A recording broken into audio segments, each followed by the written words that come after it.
Kobi woke up that morning feeling like a king. Today was the day he'd been preparing for his entire adult life. The day he would marry Zina, the woman every man in the city whispered about in quiet envy. He sat up in his luxury penthouse apartment, watching the sunrise paint the skyline gold. His heart was racing, but not from nerves. It was pure excitement. This wedding was going to be flawless. His best friend Daniel knocked twice before entering, already dressed in a designer navy suit. "Brother," Daniel said with a grin that didn't quite reach his eyes, "today you become a legend. Zina she's something else." Kobi stood and straightened his robe. "The most beautiful woman in the province, and she chose me." Daniel paused at the window, looking down at the city. "You know, people talk." "What do they say?" Kobi asked, stepping into his tailored charcoal suit. "Just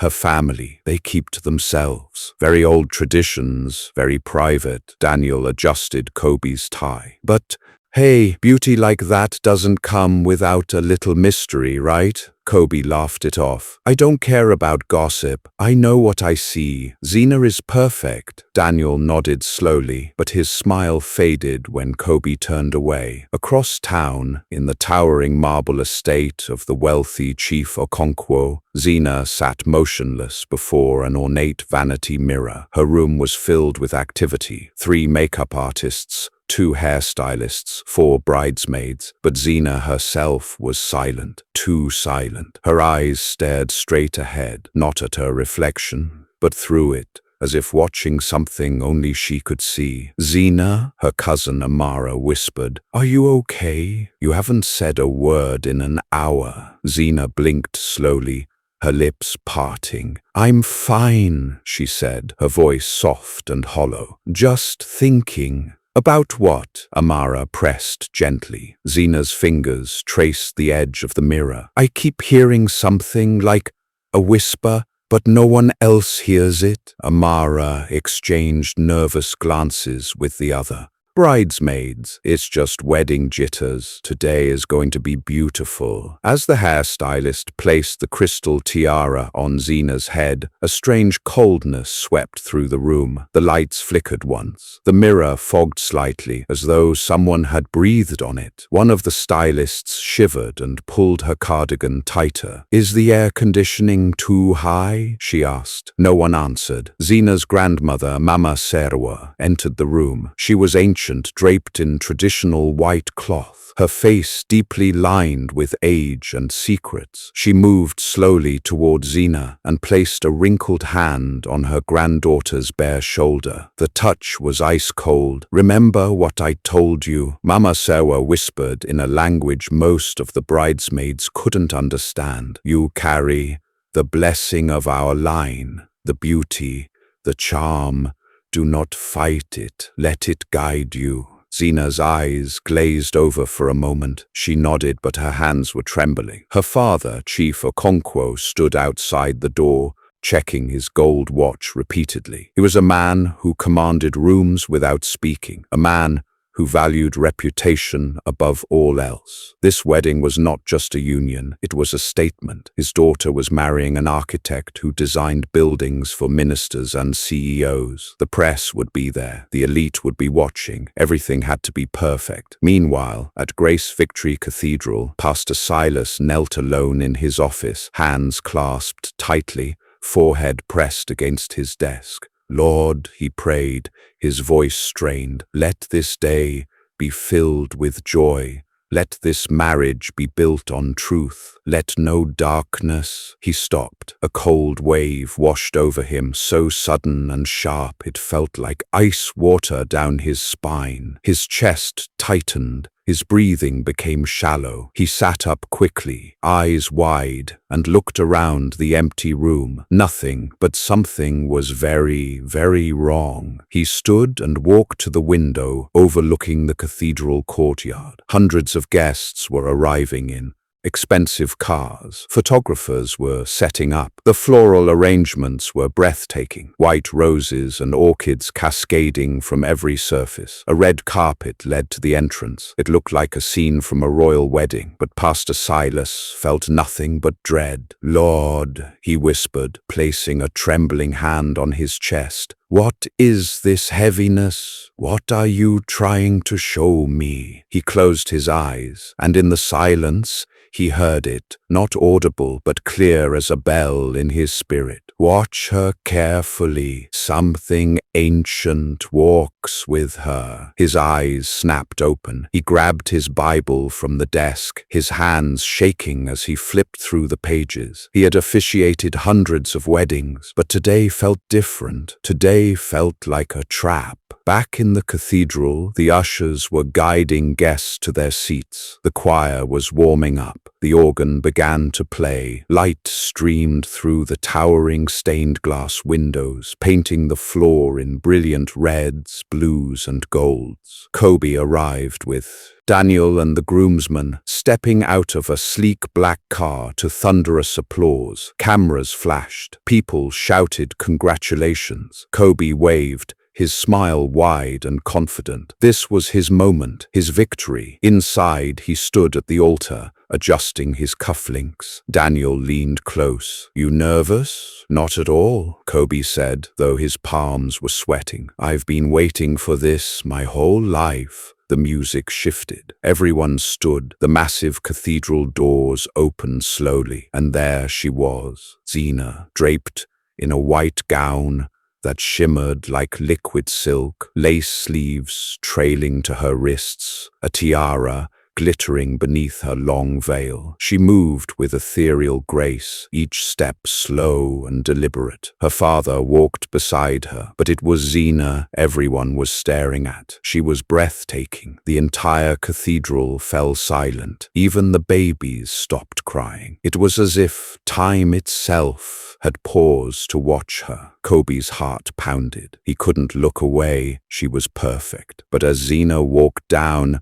the aisle, a little boy in the third row began to cry. He pointed at her, his voice rising in panic. "Mama, Mama, why does the lady have a snake on her back?" His mother quickly pulled him down, whispering sharply, "Hush! Don't say such things." People around them chuckled awkwardly. "Children and their wild imaginations," someone muttered. But Pastor Silas heard it. His head turned sharply. His eyes locked on Zina as she approached the altar. She looked radiant, beautiful, calm, but the air around her felt wrong. As she reached the front, Pastor Silas stepped forward to greet the bride and groom. Protocol demanded he place a hand on Zina's shoulder to bless her before the ceremony began. He reached out slowly. The moment his palm touched her lace-covered shoulder, a jolt of freezing cold shot through his arm. It felt like touching a corpse. His breath caught in his throat. He pulled his hand back slightly and looked at her face. Zina's eyes met his from behind the veil, and for just a split second, one horrifying, undeniable second, Pastor Silas saw them. Her eyes were not brown, they were glowing, yellow, slitted, serpent eyes. His heart stopped. He stumbled backward, gripping his Bible so hard his knuckles turned white. Kobi turned to him, confused. "Pastor? Is everything all right?" Pastor Silas didn't answer. He couldn't. His eyes were still locked on Zina, and as the congregation waited in confused silence, he made a decision. He closed the Bible with a loud snap. "This ceremony," Pastor Silas said, his voice echoing through the cathedral, "cannot continue. Before we begin, tell us in the comments from which city are you watching. And at the end, do not forget to rate this story from 0 to 10. Enjoy the story." Kobi had learned early in life that perception was everything, and on the morning of his wedding, he stood in front of his full-length mirror, practicing his smile, the one that made him look humble but confident, grateful but not desperate. 6 months ago, when he'd posted the proposal video on social media, it had gone viral. 20,000 likes in 3 hours. The comments were exactly what he'd hoped for. "Power couple goals. She's out of your league, bro. but you made it happen. This is what success looks like." He'd screenshot the best ones and sent them to his mother, who'd called him crying with joy. That's when Kobi knew he'd won. His architectural firm, Momentum Designs, occupied the top floor of the Cascade Tower downtown. At 32, he'd already designed homes for 3 senators, 2 celebrity pastors, and a tech mogul who'd paid him in cryptocurrency. His Instagram feed was a carefully curated gallery of blueprints, luxury cars, charity events, and motivational quotes overlaid on images of himself in tailored suits. Followers, 147,000. But none of that mattered until he met Zina. Zina was different. She didn't need filters. She didn't need clever captions. She just existed, and men stumbled over themselves. Kobi had first seen her at a charity gala 18 months ago, standing near the champagne fountain in a silver gown that caught the light like water. She wasn't talking. She wasn't networking. She was just there, radiating something that made every other woman in the room look ordinary. He'd approached her with his best opener, the one that usually worked. She'd smiled politely, said very little, and walked away. That's when he became obsessed. For 6 months, he pursued her. He sent flowers to her family estate. He attended events he knew she'd be at. He learned her father was Chief Okonkwo, one of the wealthiest traditional rulers in the region, a man whose approval was harder to earn than a government contract. Kobi studied the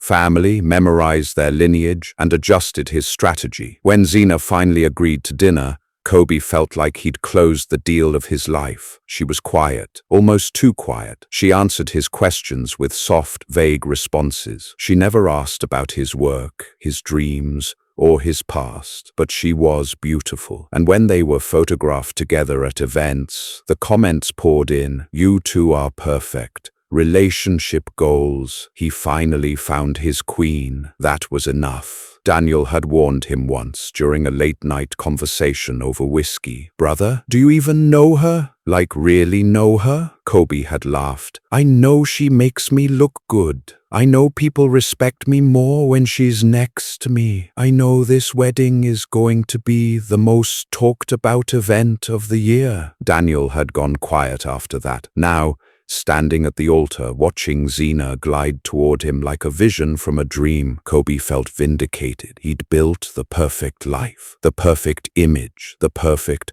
bride. He had no idea he was about to lose everything. Pastor Silas had officiated enough weddings to know when something was about to go wrong, but he'd never felt anything like the cold that crept into Grace Victory Cathedral the moment Zina's procession began. It started subtly. As the organist struck the first notes of the bridal march, a woman in the 5th row pulled her shawl tighter around her shoulders. Then another guest rubbed her arms, confused. The air conditioning hadn't been turned up. In fact, the facilities manager had specifically set it to a comfortable temperature to account for the packed sanctuary. But the temperature was dropping fast. Pastor Silas stood at the altar, his white stole draped over his black clerical robes, his Bible open to the marriage ceremony passage. He tried to focus on the words, but his attention kept pulling toward the entrance where Zina would appear. His chest felt tight. His breathing was shallow. He placed a hand over his heart and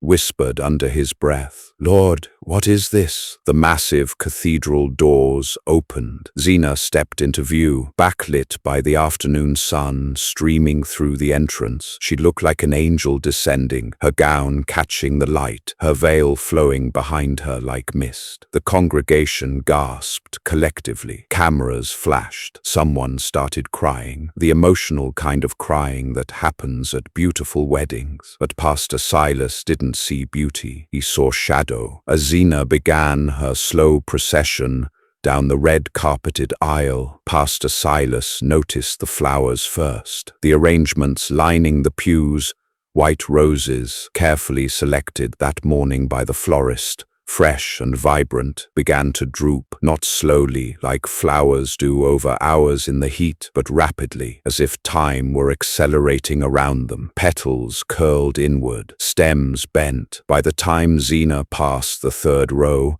The roses nearest to her were brown and withered. An usher noticed and frowned, leaning close to another. "Did those flowers just die?" "Must be the heat," the other whispered back, but his voice carried doubt. Pastor Silas's hands began to tremble. He gripped the edges of the pulpit to steady himself. The cold was intensifying now, sharp and invasive, like the air before a terrible storm. His breath came out in a faint mist. He blinked, thinking his eyes were playing tricks, but no, it was real. A child near the front began to whimper. "Mommy, it's cold. I want to go home." "Shh, baby, it's almost over." Zina reached the halfway point of the aisle. The choir, which had been singing beautifully, suddenly faltered. One of the sopranos coughed, another cleared her throat. Their voices, which had been angelic moments before, now sounded strained, as if the air itself were too thick to carry sound properly. Chief Okonkwo, walking beside his daughter, kept his eyes forward, his expression carved from stone. But Pastor Silas noticed something strange. The man's jaw was clenched so tight it looked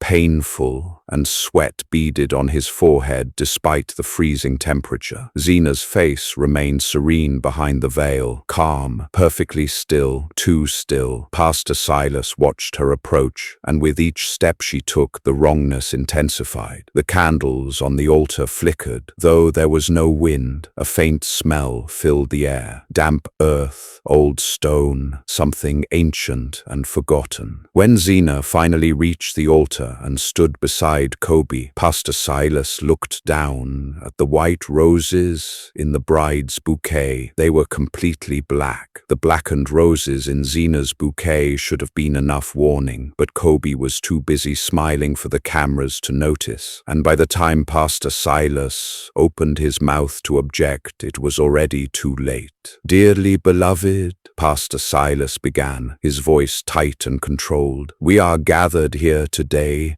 in the sight of God and these witnesses to join this man and this woman in holy matrimony." The congregation settled into their seats. Some dabbed at their eyes with handkerchiefs. Others held up phones, recording every moment. Kobi reached for Zina's hand. It was ice cold, like holding a stone pulled from a freezer, but he attributed it to nerves and squeezed gently. Zina didn't squeeze back. Pastor Silas rushed through the preliminaries faster than he'd ever done in 30 years of ministry. His instinct was screaming at him to stop, to declare the ceremony over, but he needed proof. He needed something undeniable. He reached the vows. "Kobi, do you take Zina to be your lawfully wedded wife, to have and to hold from this day forward, for better or worse, in sickness and health, as long as you both shall live?" "I do," Kobi said, his voice strong and confident. Pastor Silas turned to Zina. His hand shook as he adjusted his glasses. "Zina, do you take Kobi to be your lawfully wedded husband, to have and to hold from this day forward, for better or worse, in sickness and health, as long as you both shall live?" Silence. Zina's mouth opened slowly, her lips parted, her jaw extended wider than it should, and then, instead of words, a sound emerged. Low, guttural, vibrating, a hiss that echoed through the microphone and rattled the speakers. Kobi's smile froze. The congregation leaned forward, confused. Did she just... Zina's body convulsed. Once, twice, her knees buckled, but she didn't fall like a person fainting. She transitioned. Her hands hit the polished marble floor with a heavy slap, followed by her knees, and before anyone could move, before anyone could scream, she began to crawl, not on all fours like someone who'd tripped. She crawled like a serpent. Her spine undulated in smooth, rhythmic waves. Her torso twisted left, then right, propelling her forward with inhuman grace. Her head stayed low, her veil dragging behind her, and her tongue, dear God, her tongue flicked between her lips, tasting the air. The cathedral exploded into chaos. A woman in the front row screamed, and grabbed her children, stumbling backward over her husband's feet. A photographer dropped his camera, the lens shattering across the floor. An elderly man clutched his chest and collapsed into his seat, gasping. Guests scrambled over each other, shoving toward the exits. "Jesus! Jesus Christ!" someone shouted from the back. Kobi stumbled backward, his face drained of all color, his hands raised in front of him like a shield. "Zina! Zina, what are you?" Zina's head turned slowly toward him. Her eyes, fully visible now that the veil had slipped away, glowed bright yellow, slitted, reptilian. She smiled, and her teeth looked too sharp. Pastor Silas stepped forward, his Bible raised high above his head. "I cannot continue," he roared, his voice cutting through the screaming. "This ceremony is over." Pastor Silas slammed his Bible shut with such force that the sound echoed like a gunshot through the chaos, and for a brief moment everyone froze, even Zina, who remained crouched on the floor, her yellow eyes scanning the crowd like a predator choosing its prey. "Everyone remain calm," Pastor Silas commanded, his voice carrying the authority of a man who'd cast out demons in mud huts and five-star hotels alike. "Do not leave. Lock the doors." Two ushers, young men who'd been standing paralyzed near the entrance, snapped into action and pushed the massive cathedral doors shut. The heavy iron locks clicked into place. That's when Chief Okonkwo moved. The traditional ruler stepped forward, his ceremonial walking stick striking the marble floor with deliberate, measured taps. His face was carved from granite, emotionless, controlled, terrifying in its composure. "Pastor," he said, his voice low and dangerous, "open those doors, now." "No," Pastor Silas replied simply. Chief Okonkwo's eyes narrowed. "You forget yourself. Do you know who I am?" "I know exactly who you are," Pastor Silas said, stepping between the chief and his daughter, who had begun to sway back and forth on the floor, humming something that sounded like a lullaby sung backward. "And I know what's happening here is bigger than your title." "Nothing is happening here," Chief Okonkwo said, his voice rising slightly. He gestured toward the crowd, many of whom were recording on their phones. "What you're doing right now, this spectacle, will destroy my family's name. Decades of respect, gone because you couldn't control a simple wedding." Kobi's mother rushed forward from the second row, her expensive lace wrapper fluttering behind her. "Pastor, please. Maybe she's just sick. Maybe it's epilepsy or a panic attack. We can get her to a hospital and finish this quietly. My son has worked so hard." "Your son almost married a serpent," Pastor Silas said flatly. The woman recoiled as if slapped. Kobi, still frozen near the altar, finally found his voice. "Pastor, you're exaggerating. Zina's she's overwhelmed. The stress, the pressure, right?" He looked around, desperately for someone to agree with him. "Someone call a doctor." "A doctor can't fix this," Pastor Silas said, never taking his eyes off Zina, who had begun to circle slowly, her movements fluid and unnatural. "This is spiritual." Chief Okonkwo's voice dropped to a deadly whisper. "If you don't open those doors and let my family leave with dignity, I will personally see to it that you never pastor another church in this country. I know the archbishop, I know the governor, I know people who can make you disappear." Pastor Silas met his gaze without flinching. "Then let them come, but I will not stand before God and say I knew the truth and chose silence." Daniel, Kobi's best man, stepped forward cautiously. "Pastor, maybe we just postpone.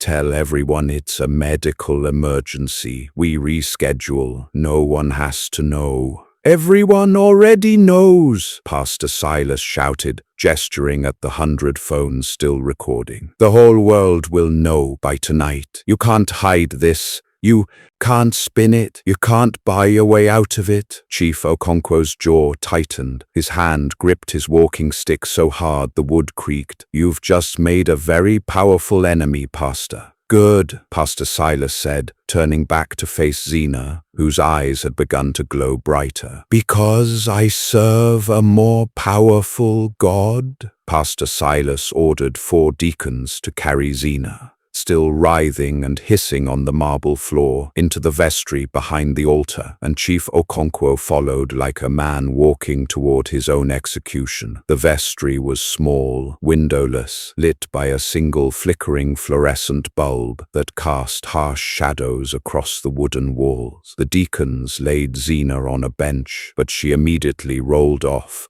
landing on her hands and knees, her wedding gown pooling around her like spilled milk. Her veil had torn away completely, revealing her face, beautiful still, but wrong, like a painting where the artist had gotten the eyes all wrong. Pastor Silas locked the door behind them.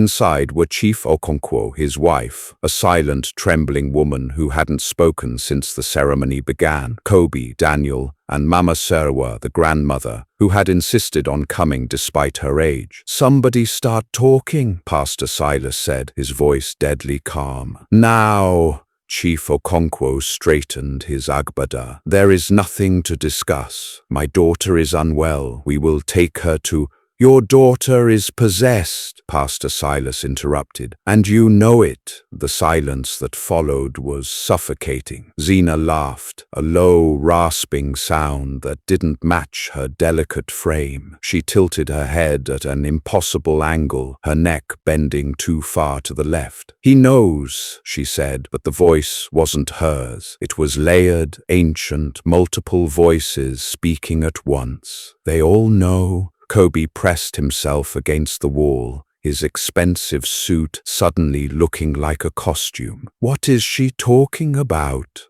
Pastor Silas pointed at Mama Serwa, who sat in the corner clutching her walking stick. What did you do?" The old woman's eyes darted away. "What did you do?" Pastor Silas roared. Chief Okonkwo stepped forward. "You will not speak to my mother that way." "Then you tell me." Pastor Silas spun on him. "Your daughter is crawling like a snake at her own wedding, and you're worried about respect? Tell me the truth, or so help me God. I will call every news station in this city and let them broadcast this live." Chief Okonkwo's composure finally cracked. His shoulders sagged. He looked at his mother, then at his wife, then at the floor. Zina's body convulsed. She arched backward, her spine bending in ways that should have broken bone. Her mouth opened wide, and her tongue, long, forked, glistening, extended nearly a foot from her lips. The deacons stumbled backward, one of them whispering prayers in rapid-fire Yoruba. "The women of our line," Mama Serwa finally whispered, her voice papery and thin, "have always been the most beautiful. For 7 generations, men travel from distant lands just to see them. Chiefs have gone to war over them. Presidents have proposed marriage." Pastor Silas's eyes narrowed. "How?" Mama Serwa's hands shook. "There is a shrine deep in the forest where the river bends. The python god lives there. My grandmother took me when I was young. She taught me the words, the offering." "What offering?" Pastor Silas demanded. The old woman's voice broke. "Beauty for bondage, charm for chains. The firstborn daughter of every generation must serve the serpent spirit. She becomes a vessel." Kobi's knees gave out. He slid down the wall, his face in his hands. "And you gave Zina?" Pastor Silas asked. Mama Serwa nodded, tears streaming down her weathered cheeks. "When she was 3 days old." Zina's yellow eyes turned toward her grandmother, and she smiled with too many teeth. Mama Serwa's confession hung in the air like smoke, but it was Zina's mother who finally shattered completely, dropping to her knees with a wail that sounded like something dying. "I didn't want this," she screamed, her carefully applied makeup running in dark streaks down her face. "I told you, Mama. I begged you not to take her." Chief Okonkwo turned sharply. "What are you saying?" His wife looked up at him, her eyes wild with decades of suppressed terror. "You thought it was genetics? You thought our daughters were just naturally blessed?" She laughed bitterly. Every girl born to this family for 7 generations has been offered to the python. Every single one. Pastor Silas knelt beside her, his voice gentler now. Tell me everything. She wiped her face with shaking hands. The shrine is 3 hours from here, hidden so deep in the forest that even hunters avoid it. There's a cave. Inside, there's a pool of black water that never reflects light. The python lives there, not a normal snake, something ancient, something that was worshipped before churches, before mosques, before any of the new religions came. Zina hissed from the floor, her body coiling tighter. When a daughter is born, the woman continued, her voice breaking, the grandmother must take her within 7 days. At midnight, alone, she bathes the baby in that black water and speaks the covenant, beauty for bondage, charm for chains. Let this child be desired by all, and let her belong to you. Kobi's voice came out strangled. But why? Why would anyone do that? Chief Okonkwo's wife looked at him with hollow eyes. Because it works. Every woman in our family has married into power. Governors, senators, traditional rulers, international businessmen. We have never struggled. We have never been poor. Our daughters have never been rejected or overlooked. They are pursued, worshipped, elevated. At what cost? Pastor Silas demanded. Their voices, she whispered. Their choices, their souls. She pointed at Zina, who was now making a low, rhythmic clicking sound with her tongue. They seem perfect on the outside, but inside they're hollow. The spirit lives in them, guides them, controls them. They marry who the spirit chooses. They bear children for the spirit's purposes. And when they die, she couldn't finish. When they die, Mama Serwa said coldly from her corner, they return to the pool. Their bodies are never found. Daniel, who had been silent until now, spoke up. So Zina, she's never been free, not once in her entire life. She had moments, her mother said, tears flowing freely. Brief moments when I could see her, the real her, trying to surface. When she was a child, she would draw pictures of herself with chains. She would wake up screaming about drowning, but we told her it was just bad dreams. We told her she was fine. Pastor Silas stood slowly, his face hard. And Kobi? Why him? Zina's head snapped toward the pastor. When she spoke,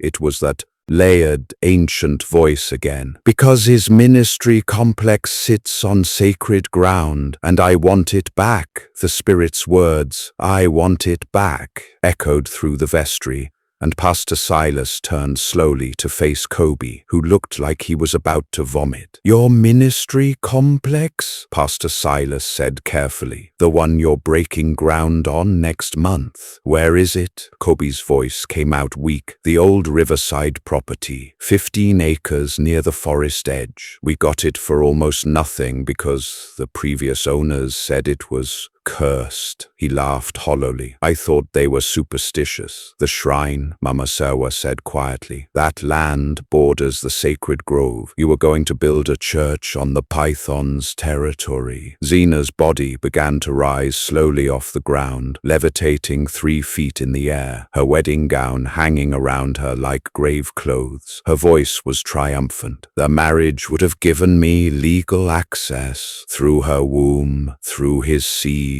through his name. Everything he builds would have belonged to me. Every soul that enters his churches would have been marked. Pastor Silas walked to Kobi and gripped his shoulders. Listen to me very carefully. You have a choice to make right now. Kobi looked at him with desperate eyes. You can walk out that door, Pastor Silas said. Tell everyone the wedding is postponed due to medical reasons. Protect your reputation, your business, your social media following. Issue a statement, move on, find another woman, build your complex somewhere else. You'll recover. Or, Kobi whispered, or you stay, you fight for her, you face whatever hell is about to break loose in this room, And you pray she comes back to herself? Pastor Silas leaned closer. But understand something. If you stay, your image dies today. Everyone with a phone recorded what happened out there. By tonight,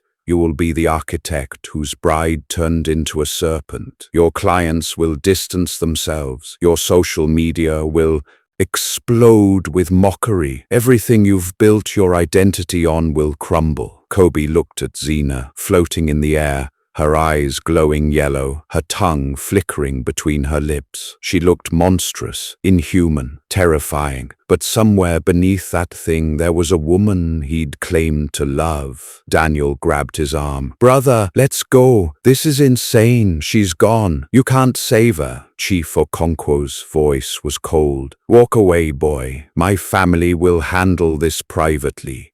You'll receive compensation for your trouble." Kobi's hands were shaking. His carefully constructed life was balanced on a razor's edge. He thought about his Instagram posts, his client list, his penthouse apartment, his reputation as the man who had it all together. Then he thought about every time he'd looked at Zina and seen only a trophy, every time he'd been more concerned with how she made him look than who she actually was, every shallow, selfish, image-obsessed decision that had led him to this moment. He took a deep breath. "I'm staying," he said quietly. Pastor Silas nodded. "Then get ready to fight for her soul." Kobi's decision to stay triggered something in the spirit, a rage so violent that Zina's floating body began to spin in mid-air, her head rotating completely around while her torso remained still. Pastor Silas wasted no time. "Deacons, form a circle. Everyone who's staying, get on your knees. This is warfare." Daniel hesitated for only a moment before dropping beside Kobi. Chief Okonkwo's wife joined them, sobbing. Even Chief Okonkwo, after a long moment of pride battling desperation, slowly lowered himself to the floor. Only Mama Serwa remained seated, her face unreadable. Pastor Silas pulled a small vial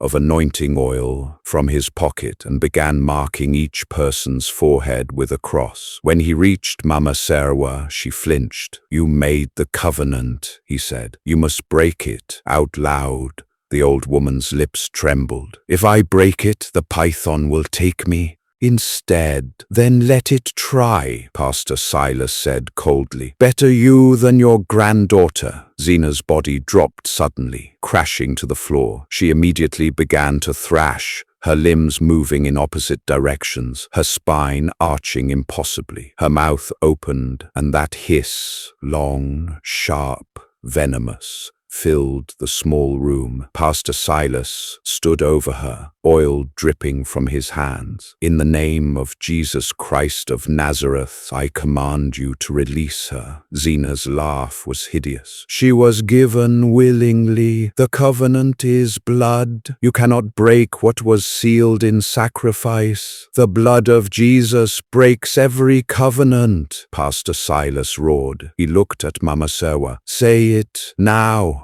The old woman closed her eyes. I renounce the covenant. I break the agreement made with the python spirit. I take back what was given." Zina screamed, a sound so piercing that one of the deacons covered his ears. Her body lifted again, suspended, convulsing violently. "It's not enough!" the spirit shrieked through her. "The 7 generations, all of them bound. You cannot undo what has been woven through bloodlines." Pastor Silas turned to Kobi. "You wanted her? Fight for her. Speak life over her. Now." Kobi's voice shook. "Zina, I see you, not the beauty, not the image. You, the woman who draws in her sleep, the woman who's been drowning since she was born. I choose you, the real you." Something shifted in the room. The air pressure changed. Zina's yellow eyes flickered. For just a second, they were brown again. "Again," Pastor Silas commanded. Kobi crawled closer, his expensive suit ruined, tears streaming down his face. "Zina, come back. You are not this thing. You are not your grandmother's mistake. You are free. Do you hear me? You are free," the spirit roared. but weaker now. Pastor Silas poured oil directly onto Zina's forehead. "By the authority of Jesus Christ, every chain is broken, every serpent must bow, every ancient power must leave." Zina's body went rigid. Her back arched one final time. Her mouth opened impossibly wide, and a sound emerged. Not a hiss, but a howl, like wind through a cave. Then silence. Her eyes closed. Her body went limp. She crumpled to the floor, breathing shallow but steady. Brown eyes, human eyes. She was free. 1 year later, Kobi and Zina stood in a small community church with 20 guests, no photographer, and a cake from the local bakery, and it was the happiest either of them had ever been. The viral video from the cathedral had done exactly what Pastor Silas predicted. It destroyed Kobi's carefully curated image within 48 hours. 3 major clients cancelled their contracts. His Instagram comments became a cesspool of snake emojis and demonic possession jokes. His follower count dropped to 30,000, then 20, then stopped mattering entirely. The architectural firm survived barely, but Kobi had to let go of the riverside property. A smaller denomination bought it and built a prayer center. Kobi designed it for free. Zina spent 6 months in intensive spiritual counseling with Pastor Silas and a team of deliverance ministers. The process was brutal. Every family secret, every generational pattern, every hidden covenant had to be exposed and broken. She learned that she'd never chosen anything in her life. Not her friends, not her clothes, not even her college major. The spirit had been whispering suggestions since she was old enough to understand language. Learning to hear her own voice took time. Mama Serwa had died 3 weeks after the cathedral incident, peacefully, in her sleep, which surprised everyone. Chief Okonkwo had resigned from his traditional position and moved to a smaller town. Zina's mother joined a support group for women recovering from spiritual abuse. Now, standing at this simple altar in a church that smelled like old wood and honest prayers, Zina wore a modest white dress she'd chosen herself. No tiara, no veil, no performance. When Pastor Silas asked if she took Kobi as her husband, she said, "I do," in her own voice, soft but clear, human and free. At the small reception in the church courtyard, Kobi stood to give a speech. No professional videographer recorded it. No Instagram stories captured it. Just 20 people who actually knew them. "I used to think marriage was about finding the perfect person," Kobi said, his arm around Zina's waist. "Someone who made me look good, someone who elevated my brand." He paused. "I was a fool." Zina smiled and squeezed his hand. "The truth is," Kobi continued, "beauty is just shadow. It's what you see on the surface when the light hits right. But character, truth, that's substance. That's what holds when everything else falls apart." He looked directly at the small gathering. "A marriage is only as strong as the secrets it doesn't have. We learned that the hard way. We almost didn't make it because we were both hiding. She was hiding from a curse. I was hiding behind an image." Zina took the microphone. Her voice was steady. "We chose truth. It cost us everything we thought mattered, but we gained everything that actually does." Pastor Silas raised his glass. "To foundations built on truth." The small crowd echoed, "To truth." And for the first time in 7 generations, a woman in that bloodline stood free. Kobi's biggest mistake wasn't choosing the wrong woman. It was choosing her for the wrong reasons, falling in love with a carefully constructed image rather than a human soul. He picked Zina because she elevated his brand, made him look successful, fit perfectly into his curated life. He never asked about her nightmares, her silences, the emptiness behind her eyes. He was too busy checking how many likes their photos received. The lesson costs everything to learn, but changes everything once learned. Never be so blinded by outward beauty or social status that you fail to discern the spirit beneath. Appearance is temporary gifting. Character is eternal. substance. What looks perfect on Instagram might be hiding generational bondage. Now we want to hear from you. What did you think of Kobi and Zina's journey? What was your favorite moment? Share your thoughts in the comments. We would love to know which scene gripped you the most and which one moved you to tears. On a scale of 0 to 10, what rating would you give this spiritual deliverance story? And if you were captivated by every chapter of The Preacher Refused to Continue when the bride started crawling like a serpent, do not forget to subscribe to the channel. Turn on notifications to receive more dramatic, spiritually charged, and life-changing stories like this one. Leave a like if you believe truth is always worth fighting for. Comment which character you related to the most. The image-obsessed Kobi, who had to lose everything to find what mattered, or Zina, who discovered her own voice after a lifetime of bondage. We will see you in the next story because everyone deserves freedom, and every secret deserves to be brought into the light.